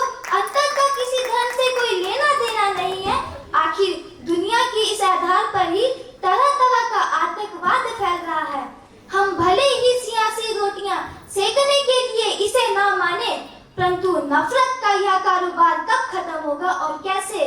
नफरत बुरी है ना पालो इसे, नफरत बुरी है ना पालो इसे, दिलों में खलीज निकालो इसे, ना मेरा ना तेरा ना इसका ना उसका, ये सबका वतन है, ये सबका वतन है, संभालो इसे। मानस की जात एक है, पहचानो इसे, मानस की जात एक है, पहचानो इसे। धन्यवाद। सत्य अहिंसा धार ले, ब्रह्मचार्य ले ठान, अपरिग्रह अस्तय से होते लोग महान। यहाँ उपस्थित आदरणीय निर्णायक मंडल, विद्यार्थीगण एवं अध्यापक गणों को मेरी सादर नमस्कार। आज मैं आप सभी के समक्ष यम नियमों का हमारे जीवन में महत्व विषय पर अपने विचार प्रस्तुत करने जा रही हूँ। स्वामी विवेकानंद जी का यह कहना था कि योग का प्राथमिक चरण यम नियम से मन और स्वास्थ्य को बौद्धिक रूप से सबल बनाया जा सकता है। परंतु वास्तव में यह यम नियम है क्या? यम का अर्थ है मन को स्थिर रखने के साधन, अर्थात यम नियमों द्वारा ही हम अपने मन को विचलित होने से बचा सकते हैं तथा पूर्ण रूप से नियंत्रित कर सकते हैं। महर्षि पतंजलि जी के अनुसार यम के 5 अंग हैं: अस्तेय, अहिंसा, सत्य, ब्रह्मचर्य और अपरिग्रह। अस्तेय अर्थात चोरी ना करना, अहिंसा अर्थात किसी भी मनुष्य या प्राणी को अहिंसा या हिंसा ना करनी उसके साथ। सत्य अर्थात सते हितम यानी सभी का कल्याण परहित में। ब्रह्मचर्य अर्थात ब्रह्म में रत रहना और अपरिग्रह अर्थात अपनी आवश्यकता से अधिक किसी भोग वस्तु का संचयन ना करना। अब प्रश्न यह उठता है कि हमारे जीवन में यम नियमों का क्या महत्व है। एक छोटी सी कहानी आप सभी के समक्ष प्रस्तुत करना चाहूंगी। बात है रामायण युद्ध भूमि की, जब मर्यादा पुरुषोत्तम श्री राम जी ने यह पाया कि वहां रावण तो युद्ध लड़ ही नहीं रहा था, वहां तो शक्ति मां दुर्गा युद्ध लड़ रही थी। यह देखते ही श्री राम खिन्न मन से अपने शिविर में पहुंचे और अपने सैनिक दलों से कहा कि ऐसे तो विजय श्री संभव नहीं। तभी जामवंत जी ने कहा कि हे प्रभु, यदि रावण जैसा छल और कपटी व्यक्ति मां दुर्गा को प्राप्त कर सकता है तो आप तो न्याय और सत्य की परिमूर्ति हैं, आप भी साधना कीजिए। श्री राम जी ने जामवंत जी की बात को शिरोधार्य लिया और साधना में विलीन हुए। परंतु वह साधना में एक ही दम विलीन नहीं हुए, उन्होंने भी पहले कुछ यम नियमों का पालन किया। यही राम शक्ति पूजा निराला जी अपनी कविता में लिखते हुए कहते हैं कि है नहीं शरासन आज हस्त तू ऋण स्कंद, वह नहीं सोता निविड़ जटा दृढ़ मुकुट बंद, क्रम क्रम हुए पार राघव के 5 दिवस, त्रिकुटी पर ध्यान द्विदल देवी के पद पर, जब के स्वर लगा कांपने थर थर थर अंबर, 8वां दिवस गया मन ध्यान युक्त खींचा ऊपर, कर गए वह पार ब्रह्मा हरिशंकर का स्तर। कल युग में यदि ब्रह्मचर्य की सर्वश्रेष्ठ उदाहरण लेनी हो तो साक्षात भीष्म पितामह हैं। पितामह जैसे घोर तपस्वी राजनीतिक ब्रह्मचारी कोई नहीं थे। आजीवन ब्रह्मचारी रहकर जीवन व्यतीत करना कोई छोटी मोटी बात नहीं, बहुत बड़ी बात है। अंत में बस मैं यही कहना चाहूंगी कि हमारा यह मस्तिष्क एक गुब्बारे की तरह है, इसमें जितना तनाव भरोगे वह तो भरता ही जाएगा, परंतु एक समय ऐसा आएगा कि जब यह गुब्बारा फूट जाएगा और तब हम कुछ नहीं कर सकेंगे। इसीलिए यम नियमों का पूर्ण रूप से पालन करने से ही मनुष्य अपने जीवन को सबल बना सकता है। धन्यवाद। आपका दिन शुभ हो। स्वाभिमान है, पहचान है, सम्मान है हिंदी, पिता की सीख और माँ का दुलार है हिंदी, महज एक भाषा नहीं संपूर्ण ज्ञान है हिंदी, राष्ट्र की विरासत में मिला सर्वोच्च दान है हिंदी, सर्वोच्च दान है हिंदी। माननीय प्रधानाचार्य, शिक्षकगण और मेरे प्यारे साथियों, आज मैं राष्ट्र असीमता का आधार हिंदी विषय पर अपने विचार प्रस्तुत करना चाहती हूँ। हिंदी केवल एक भाषा नहीं बल्कि ये हमारी संस्कृति, परंपरा और पहचान का एक प्रतीक है। हिंदी के माध्यम से हम अपनी पहचान, भावनाओं और यहाँ तक कि अपने देश की विविधताओं को भी अभिव्यक्त करते हैं। भारत एक विविधता से भरा हुआ देश है जहाँ अनगिनत भाषाएं और परंपराएं बोली जाती हैं, किंतु हिंदी ने इस परंपरा को एक सूत्र में पिरोने का कार्य किया है। यह भाषा न केवल आधिकारिक संवाद का माध्यम है, बल्कि ये हमारे रोजमर्रा के जीवन का भी हिस्सा है। 2016 में भोजपुरी को संविधान की 8वीं अनुसूची में शामिल करने का आश्वासन दिया गया था, किंतु यह बहुत बड़ी विडंबना है कि हिंदी को तोड़ने में हिंदी के अपने ही लोग शामिल हैं। कुछ समर्थकों का तो यह भी मानना है कि हिंदी को अलग करने पर भोजपुरी और संस्कृत जैसी भाषाओं का विकास हो सकता है। वास्तव में यह तो उनका भ्रम ही है, क्योंकि भाषा विभिन्न बोलियों में संपर्क भाषा का कार्य करती है। यह इस प्रकार क्योंकि इसमें शब्दावली और वाक्य संरचना में प्राय एक रूपता देखने को मिलती है, जबकि बोलियों में मानकता न होने के कारण अनेक रूपता के दर्शन होते हैं। आज के भूमंडलीकरण के युग में अंग्रेजी, और वह भी अमेरिकन अंग्रेजी के बाद, अन्य की तुलना में हिंदी सबसे आगे है, क्योंकि इसका क्षेत्र विस्तृत है और वह है इसकी मानकता के कारण। मातृभाषा पालने की भाषा होती है और इसी कारण व्यक्ति का संज्ञानात्मक बोध सबसे पहले इसी भाषा से होता है। इसी कारण तो प्रेमचंद, हजारी प्रसाद द्विवेदी, जयशंकर प्रसाद आदि कई साहित्यकारों की प्रथम भाषा अर्थात उनकी मातृभाषा भोजपुरी रही, किंतु उनकी राष्ट्र असीमता की भाषा हिंदी ही रही है। हिंदी भाषा ही है जिसने विविधताओं से भरे इस भारत को एकता के सूत्र में पिरोया है। हिंदी राष्ट्र असीमता और गौरव का प्रतीक है। इसी हिंदी के सम्मान में 1953 में पहली बार 14 सितंबर को हिंदी दिवस आयोजन किया गया था। हिंदी के प्रसार, प्रचार और विकास के लिए संकल्प लेने का यह दिवस हिंदी दिवस कहलाया है। देश के किसी भी नागरिक से यदि हमें अपने दिल की बात सहजता से किसी भाषा में करनी हो तो वह है हिंदी। यही नहीं, यह तो बस शुरुआत ही है। हिंदी मंदारिन, स्पेनिश और अंग्रेजी के बाद विश्व की चौथी सबसे ज्यादा बोले जाने वाली भाषाओं में से एक है। और यही नहीं, दुनिया की सबसे मशहूर ऑक्सफोर्ड डिक्शनरी में प्रत्येक वर्ष 70 से अधिक भारतीय शब्दों को जगह मिलती है, जिसमें 33 से अधिक शब्द तो हिंदी के ही होते हैं। 2017 में नारी शक्ति को हिंदी शब्द ऑफ द ईयर के खिताब से भी नवाजा गया था। और यही नहीं, भारत की आजादी के पूर्व स्वतंत्रता संग्राम की मूल भाषा भी हिंदी ही रही है, जिसने लोगों को और तत्कालीन समाज को नई चेतना और नई रोशनी प्रदान की थी। और यही नहीं, देश के सभी धार्मिक, सामाजिक सुधार और स्वतंत्रता संग्राम की पूर्णाहुति में हिंदी का अवदान अद्वितीय रहा है। अंत में मैं यह अवश्य कहना चाहूंगी कि यह पंक्तियां पूर्णतः सत्य ही सिद्ध होती हैं। निज भाषा उन्नति अहे, निज भाषा उन्नति अहे, सब उन्नति का मूल, सब उन्नति का मूल पै निज भाषा ज्ञान के, मिटे नह्य को सूल, मिटे नह्य को सूल। जय हिंद। मेरे भाषण का विषय सदाचार बिना ज्ञान अधूरा है। सदाचार संस्कृत के सत्य और आचरण से मिलकर बना है, जिसका अर्थ होता है सज्जनों जैसा आचरण या व्यवहार। एक व्यक्ति अज्ञानी होने के बाद भी सदाचारी हो सकता है और कभी-कभी व्यक्ति प्रकांड विद्वान होकर भी दुराचारी हो सकता है। जैसे रावण इतना ज्ञानी और शिव का सबसे बड़ा भक्त था, फिर भी माता सीता का अपहरण जैसा दुष्पाप किया और दुराचारी कहलाया। सदाचार का मतलब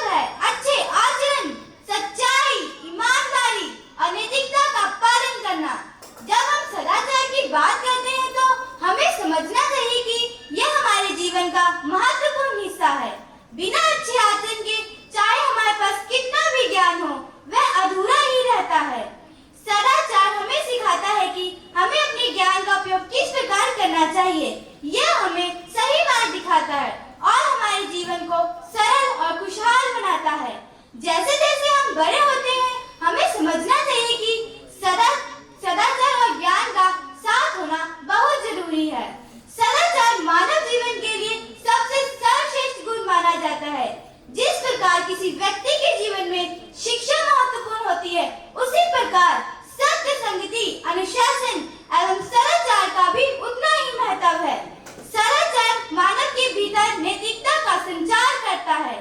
इसीलिए सदाचारी व्यक्ति किसी भी परिस्थिति में गलत मार्ग का चयन नहीं करता। सदाचार हमें माता पिता और गुरु की आज्ञा का पालन करना सिखाता है। हमारे बड़े बुजुर्ग हमेशा कहते हैं कि ज्ञान हमें सही और गलत का भेद बताता है, लेकिन अगर हमारे पास सदाचार ना हो तो हम उस ज्ञान का सही उपयोग नहीं कर पाएंगे। उदाहरण के लिए, यदि कोई विद्यार्थी बहुत ही बुद्धिमान है और उसे बहुत सारा ज्ञान है, लेकिन वह ईमानदारी से नहीं पढ़ता या दूसरों की मदद नहीं करता, तो उसका ज्ञान किसी काम का नहीं। सदाचार सफलता की एक सुनिश्चित कुंजी है। यह एक मूल्यवान अस्त्र है। यह हमें दोस्त बनाने, लोगों पर जीत हासिल करने और प्रशंसा पाने में मदद करती है। यह व्यवसाय और सेवा में अति आवश्यक है। यदि कोई व्यवसाय असफल है तो यह व्यापार में लाभ खो सकता है। सदाचार का गुण एक दिन में नहीं पनप सकता, अतः बच्चों के जीवन के आरंभ से ही हमें उन्हें सदाचार की शिक्षा देना शुरू कर देना चाहिए। महात्मा गांधी जी ने कहा था, व्यवहार ही सबसे बड़ा ज्ञान है। लेकिन अगर हमारे पास अच्छे आचरण नहीं है तो हमारा ज्ञान केवल किताबी रह जाता है। हमें अपने जीवन में सदाचार को अपनाना चाहिए ताकि हम एक अच्छे इंसान बन सकें और अपने समाज में सकारात्मक बदलाव ला सकें। अंत में मैं कहना चाहूंगी कि सदाचार और ज्ञान दोनों ही हमारे जीवन के दो महत्वपूर्ण पहिए हैं। यदि इनमें से एक भी पहिया ना हो तो हमारी जीवन रूपी गाड़ी नहीं चल पाएगी। हमें अपने जीवन में सदाचार को उतारना चाहिए और ज्ञान का सही तरीके से इस्तेमाल करना चाहिए। जिस समाज में सदाचार पर श्रद्धा और अत्याचार पर क्रोध प्रकट करने के लिए अधिक लोग तत्पर पाए जाएंगे, उतना ही वह समाज जागृत समझा जाएगा। धन्यवाद। अयम निज परो वेति गणना लघु चेतसाम उदाहरणीय तो वसुधैव कुटुंबकम। अर्थात यह मेरा है, वह उसका है, ऐसी सोच तो संकुचित चित्त वाले व्यक्ति रखते हैं। इसके विपरीत उदार चरित्र वाले लोगों के लिए तो यह संपूर्ण संसार एक परिवार के समान है। माननीय जज और यहाँ प्रस्तुत सभी मेरे युवा साथियों को मेरा सादर प्रणाम। आज का मेरा बोलने का विषय है वसुधैव कुटुंबकम। वसुधैव कुटुंबकम एक प्राचीन संस्कृत शब्द है जो हमें हमारे पुराने हिंदू ग्रंथ उपनिषद में से मिला हुआ है और इसका अर्थ है पूर्ण संसार एक परिवार है। यह हमें अपने मतभेदों को भूलकर एक दूसरे के साथ मिलजुल कर काम करने के लिए प्रेरित करता है। यह हमें पूर्ण संसार के सभी जीवों के साथ समान रूप से करुणा के व्यवहार से बात करने के लिए भी प्रेरित करता है। हमारे इस महान देश भारत की महान संस्कृति और आध्यात्मिक विरासत का प्रतीक मानने वाला यह शब्द लोगों में करुणा और देश में एकता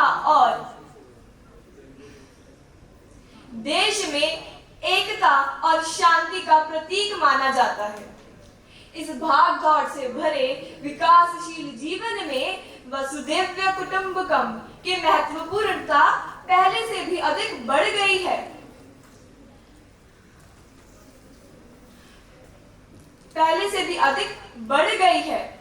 और हम जिस समाज में रहते हैं वहां पर राष्ट्र जात पात के मुद्दे बहुत ही तेजी से खत्म होते दिखाई दे रहे हैं।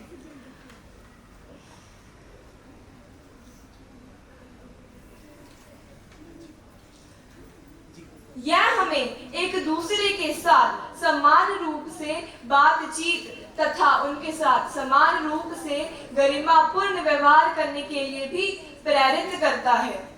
और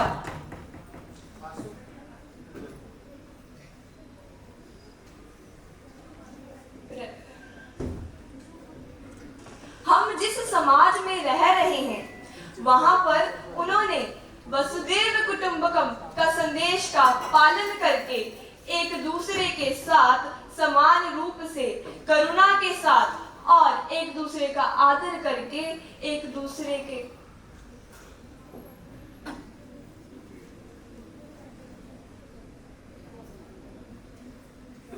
दूसरे का साथ रहना सीख लिया है।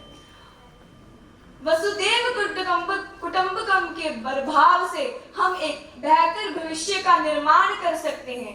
भाईचारा, एकता और एक दूसरे के सम्मान के प्रति हम उसे उभार कर अपनी असमानताओं को कम कर सकते हैं तथा मानवता के मूल्य को जान सकते हैं। वसुधैव कुटुंबकम के भाव से हम एक ऐसे विश्व का निर्माण कर सकते हैं जहां पर शांतिपूर्ण, सामंजस्यपूर्ण और समावेशी से भरे हुए विश्व का निर्माण किया जा सकता है। और वसुधैव कुटुंबकम के भाव से हम सभी एक ऐसे विश्व का निर्माण कर सकते हैं जिसमें प्रत्येक व्यक्ति के भूमिका के बारे में जाना जा सकता है। और अंत में मैं अपने शब्दों को विराम देती हूँ। धन्यवाद।